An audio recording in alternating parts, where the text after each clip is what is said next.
Quel bonheur! Quel bonheur de vous faire face en ce jour où notre parti est désormais clairement uni derrière une équipe nationale soudée et prête à relever les défis qui nous attendent.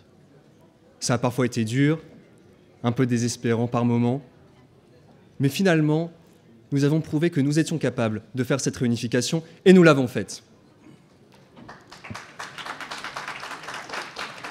Nous allons enfin pouvoir faire du mouvement radical une vraie force de travail et de proposition pour défendre notre vision de la République et de l'Europe. Et croyez-moi, notre pays en a besoin.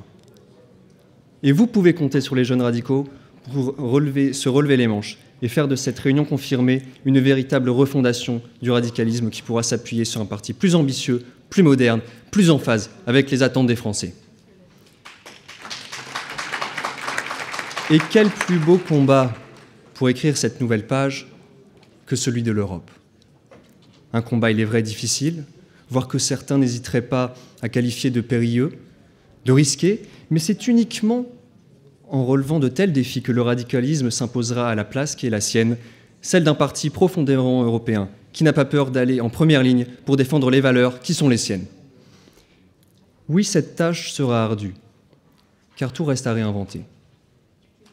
L'Europe des petits pas, celle qui se décidait dans les couloirs des chancelleries, bien à l'abri des peuples, a fait son temps. Elle n'est pas à blâmer, car ce qui a été enclenché il y a de cela bientôt 68 ans avec le traité CECA a posé les premières pierres d'un édifice magnifique qui nous reste encore à achever, mais dont la construction n'aurait probablement pas pu commencer autrement. L'erreur des bâtisseurs de cette Europe nous est bien connue. Nos prédécesseurs n'ont pas réussi à prendre le tournant majeur qu'attend l'Union européenne depuis presque 30 ans, celui de transformer le projet de quelques hommes en l'espoir de tout un peuple. Ce manque d'espoir, ce sentiment d'appartenance, d'amour de nos citoyens envers l'Union européenne est un obstacle fondamental sur lequel tous les partisans du fédéralisme se fracassent depuis 15 ans. Vous savez, la première campagne électorale à laquelle j'ai participé, c'était maintenant il y a 5 ans, aux européennes de 2014. Et je me souviens d'un moment en particulier, c'était un matin, sur un marché près d'ici à Asnières, et nous tractions avec des amis, du coup, des tracts en faveur de l'Europe.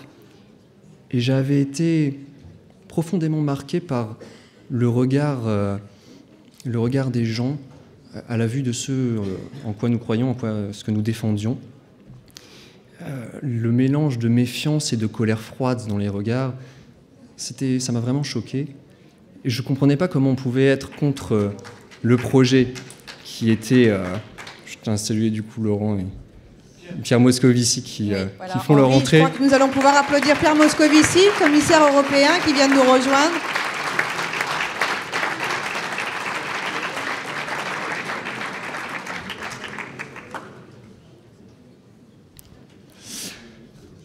Alors, ce qui m'avait marqué, du coup, c'était vraiment ce mélange de colère froide, de méfiance dans les regards. Et je ne comprenais pas comment on pouvait être contre le projet que je défendais. Et quelqu'un s'est approché pour lire ce qu'on distribuait. Et après un bref échange, il a conclu « J'étais européen, mais je ne vous pardonnerai jamais le traité de Lisbonne. » Et ce qui m'a frappé, ce n'est pas tellement ce qu'il a dit, mais c'est plutôt que j'ai rien trouvé à lui répondre. Et c'est ça notre vrai défi. C'est faire disparaître ce silence en transformant l'Europe honteuse de Lisbonne en symbole d'espoir et d'avenir pour les peuples et par les peuples. Nous devons révolutionner l'Europe et la manière d'en parler. Les fédéralistes ne doivent plus défendre l'Union européenne comme un état de fait dicté par des contraintes extérieures, ni comme une évidence faisant autorité par son histoire. Nous ne devons avoir qu'une obsession, faire aimer l'Europe. Faire aimer l'Europe, pas uniquement dans les centres des grandes villes, pas seulement dans les campus universitaires ou dans les pépinières d'entreprises, mais sur l'ensemble du territoire, dans toutes les couches de notre société. Et c'est en nous inspirant de l'autre côté de l'Atlantique que nous réussirons à atteindre cet objectif. On associe souvent notre projet d'État fédéral européen aux États-Unis d'Amérique. Cette comparaison est parfois discutable. Il est vrai que le président Trump n'a de radical que sa coiffure, mais le comparatif reste intéressant. La force des États-Unis d'Amérique, c'est d'avoir bâti une nation sur un idéal simple, la liberté, garantie par une constitution qui unit tout un pays depuis plus de 200 ans. La faiblesse de notre Europe, c'est de continuer à vouloir construire la plus grande puissance du monde en la basant sur un texte fondateur, comptant plus de 400 articles et renvoyant à 37 protocoles additionnels. Quel idéal voulez-vous en tirer ?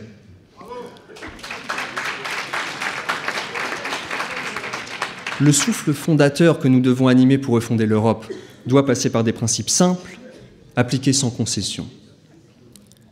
L'Europe de demain, ce doit être celle de l'écologie. Des problèmes aussi fondamentaux que la pollution atmosphérique, la transition énergétique ou l'avenir de nos fonds marins ne peuvent être qu'efficacement traités par l'action commune de notre Union. Ne cherchez pas ailleurs. L'urgence de notre siècle, elle est là, et elle est seulement là. Cette transition écologique, qui doit désormais être notre objectif ultime de notre développement, passera également par la capacité qu'aura l'Union européenne à soutenir ce développement par l'investissement. Et c'est dans cette logique que les jeunes radicaux défendent la mutation de la Banque européenne d'investissement en Banque européenne de développement durable, dont les fonds seront exclusivement dédiés à ce changement de société.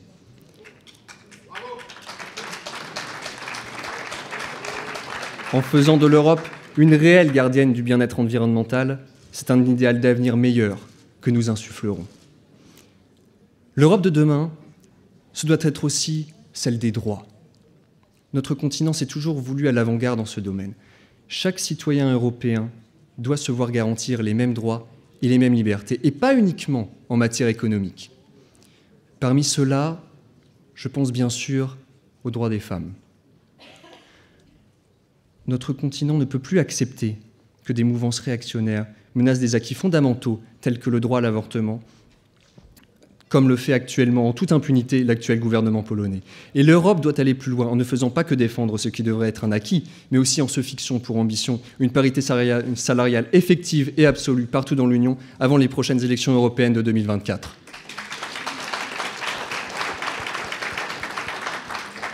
L'Europe de demain, ce doit enfin être celle de la démocratie. Comment peut-on prétendre vouloir associer les peuples à la construction européenne si leurs représentants au Parlement européen n'ont pas les mêmes prérogatives que leurs homologues nationaux ? Comment se prétendre démocrate en refusant... Comment peut-on se revendiquer représentatif alors que le président de la Commission n'est toujours pas élu par nos représentants ?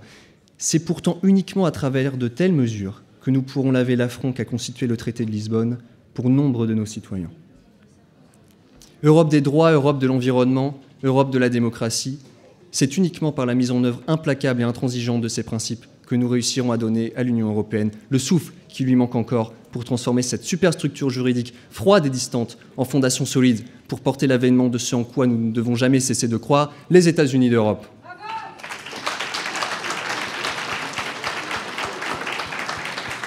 Mais nous le savons, le combat pour cette Europe des valeurs sera difficile. Les populismes de toute espèce menacent les fondements de cette vision et derrière leurs discours parfois policés demeure toujours le spectre du nationalisme et de la peur de l'autre. Ils pensent qu'avec ce scrutin, l'aurore est enfin venue. Ils pensent que les élections en Italie ou en Autriche ne sont que le début d'une série de victoires partout en Europe. Nous ne les laisserons pas faire. Nous combattrons ce qui n'est rien de moins que des groupuscules hypocrites et passéistes, liés par les mensonges qu'ils profèrent, toujours contre l'Europe, sauf quand il faut toucher les subventions pour leurs partis respectifs. Nous nous battrons pour nos idées sur les marchés, dans nos familles, dans les villes et les campagnes, dans les universités, dans les usines. Nous ne lâcherons rien pour l'idéal qui est le nôtre et nous gagnerons. Alors, oui, rappelons-le, aimer l'Europe, c'est un amour sans haine.